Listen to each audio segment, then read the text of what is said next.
श्री राम दिव्य दृष्टि के लिए बिंदु त्राटक का ध्यान करवा रहा हूँ। मनुष्य दिन भर व्यस्त रहता है, अनेक प्रकार की समस्याएं सुलझाने में लगा रहता है। उसका मन इधर से उधर भटकता रहता है। लेकिन मैं दिव्य दृष्टि के लिए ऐसी सरल विधि बता रहा हूँ जिसमें किसी भी प्रकार की कोई परेशानी नहीं होती है। साधारण मनुष्य भी जो इसको कर सकता है, न इसमें जटिलता होती है, बिल्कुल सरल विधि है। मनुष्य दिन भर में जो है व्यस्त रहता है, तो हमारा केंद्र बिंदु है उस मन को ध्यान में उसको अंदर ले जाना। कहाँ ले जाना? बाहर नहीं। ध्यान करते हैं तो उसको बाहर भटकता है। आप जो आंख बंद कर देते तो आपका ध्यान इधर उधर भटकेगा। उसको बंद करने के लिए और इस दृष्टि को दिव्य करने के लिए एकाग्र कर देते। क्या कर देते? एकाग्र होने से जो है मन जो है अंदर चला जाता है और अंदर क्या वो देखने लग जाता है और दिव्यता, दृष्टि में दिव्यता हो जाता है। अतोलिक प्रकाश, अलौकिक, लौकिक प्रकाश नहीं, अलौकिक प्रकाश दृष्टि में हो जाता है। तो इसे दिव्य साधना के क्या कहते हैं? दिव्य त्राटक। इसका दूसरा नाम, इस त्राटक का नाम दिव्य साधना भी। ऋषि मुनियों के अंदर ये दिव्य साधना पहले कर लेते थे। जो अष्टयोग से जो साधना प्राप्त नहीं हो सकती वो इससे प्राप्त हो जाती। इतना इसका है। करना क्या आपको?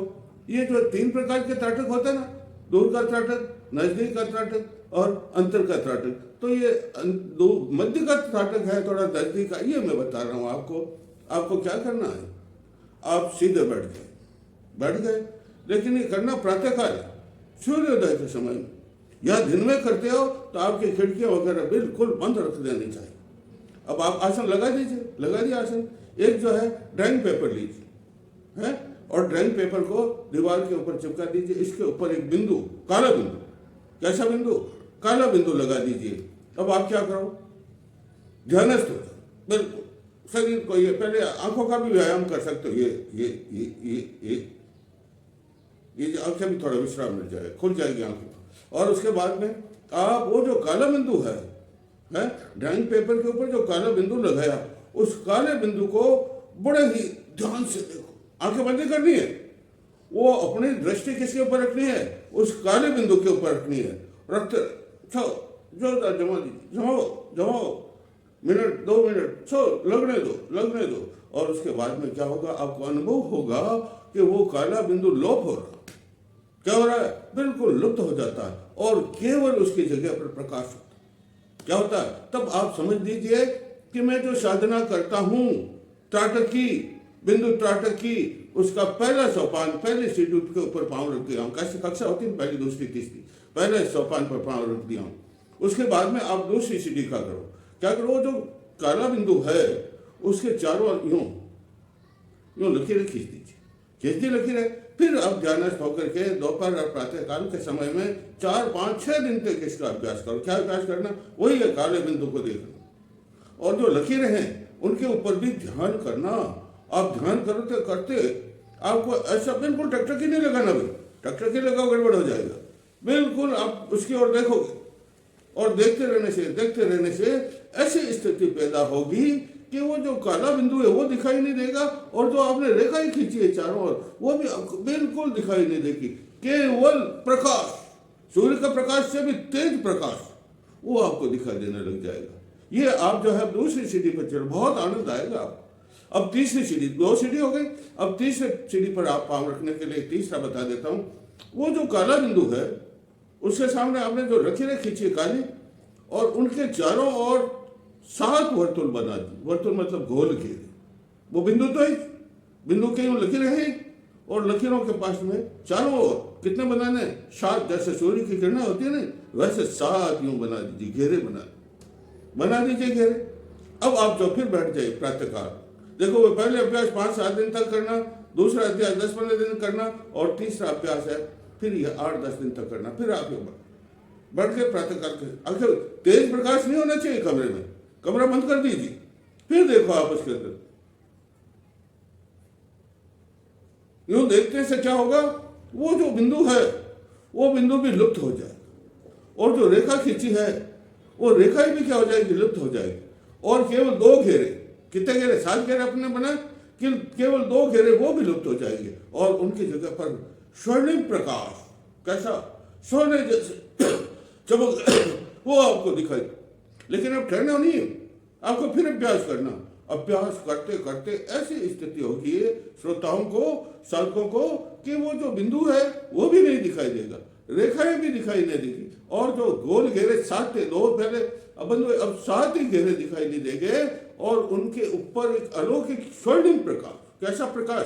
स्वर्णिम प्रकाश से प्रकाश दिखाई देगा, और वह प्रकाश दिखाई देगा। उस समय ऐसी स्थिति प्रेरित होगी, आनंद ही आनंद हो, बिल्कुल आनंद, सब विस्मृत हो जाएंगे, भूल जाएंगे, बिल्कुल आनंद ही आनंद होगा।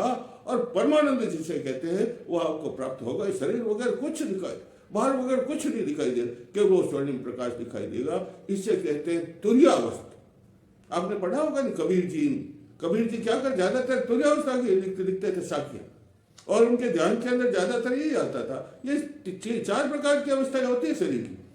पहली जागृत अवस्था, दूसरी स्वप्नावस्था, तीसरी सुप्तावस्था, और चौथी होती है तुर्यावस्था। ये तुर्यावस्था आ जाएगी, उसका मतलब क्या होगा? ओ आत्म प्रकाश।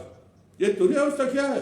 आत्मा आपके अंदर, अपन अंदर देख रहे हैं, ध्यान अंदर लगा हुआ, मंदिर अंदर गए ना, तो उस ध्यान से जो है प्रकाश आत्मा का बाहर निकल करके उस बिंदु के ऊपर पड़, रेखाओं के, वर्तुल रेखाओं के ऊपर पड़ रहा है, और उसकी चमक से वो चमक ही दिखाई देगी, और उसका जो प्रकाश है ना, वो बिंदु पर पड़ा, वो आपकी आंखों में आएगा। कहाँ आएगा? आपकी आंखों में आएगा, और एकदम आपकी आंखें दिव्यमय है, बहुत स्वर्ण चमकमय है, तेजमय है, आकर्षण, सम्मोहन, जितने भी शक्तियां हैं वो किस में आ जाएगी? आपकी आंखों में। बड़ी जबरदस्त बात है, आपकी आंखों में आ जाएगी। इसलिए आपको ये से जगत। और देखो, एक बहुत अच्छी बात है, इसके बाद में एक और प्रयोग करना है कि बोर्ड लगा दीजिए, उसके ऊपर गोल बिंदु थोड़ा 1 इंच लंबा चौड़ा लगा दीजिए, फिर उसको बार बार देखिए। उसको देखने से वो बिंदु लुप्त भी होगा, और उसकी जगह प्रकाश हो, और फिर वापस वो बिंदु पहले छोटा होगा, फिर प्रकाश होगा, और फिर जो है वापस प्रकट होना शुरू हो जाएगा। अरे इसे सहजावस्था। अरे कबीर जी ने पूरा जीवन ही अपना इसमें सहजावस्था में लगा दिया था। योगी यति सिद्धि और जितनी साधनाएं करते हैं, सिद्धि समाधियां, तर्क विचारानंद अधिष्ठिता और तत्वातीत जितनी समाधियां, सब लगाने के बाद जो स्थिति होती है केवल समाधि, वो केवल समाधि सहजा अवस्था इस अवस्था में प्राप्त हो जाती है। और इसका सबसे बड़ी बात बता देता हूँ, ये जब अवस्था होती है तब कोई आदमी आप सब ध्यान में है, वो सहजावस्था में आप प्रकट हो गए हैं, तो आपके दृष्टि में दूर आदमी आ रहा है, आपके कमरा बंद है, और जब वो सीढ़ी पर पांव रखेगा तो आपको मालूम पड़ जाएगा कि फला आदमी, उसका मुखमंडल आपको बिल्कुल स्पष्ट देगा। फला आदमी कैसे वस्त्र पहना हुआ है, कैसी उसकी आकृति है, कैसा मुखमंडल है, और जो है उसके जेब में क्या है वो भी आपको मालूम पड़ जाएगा, और जेब में जो पत्र है उसमें क्या लिखा हुआ है वो भी आपको मालूम पड़ जाएगा, और धीरे धीरे उसका भूत का, भविष्य का सब ज्ञान आपको हो जाएगा। इतनी ही बड़ी योग की सबसे उत्तम अवस्था, तारक की सबसे सरल से सरल विधि है। दूसरी विधियों में तो बहुत कठिनाई होती, रोग हो जाते, इसमें किसी भी प्रकार का रोग नहीं होता है, और सहजावस्था प्राप्त होने से भगवान के दर्शन होते हैं, आपका आनंद आ जाएगा। बोलिए जय सिया राम, जय सिया।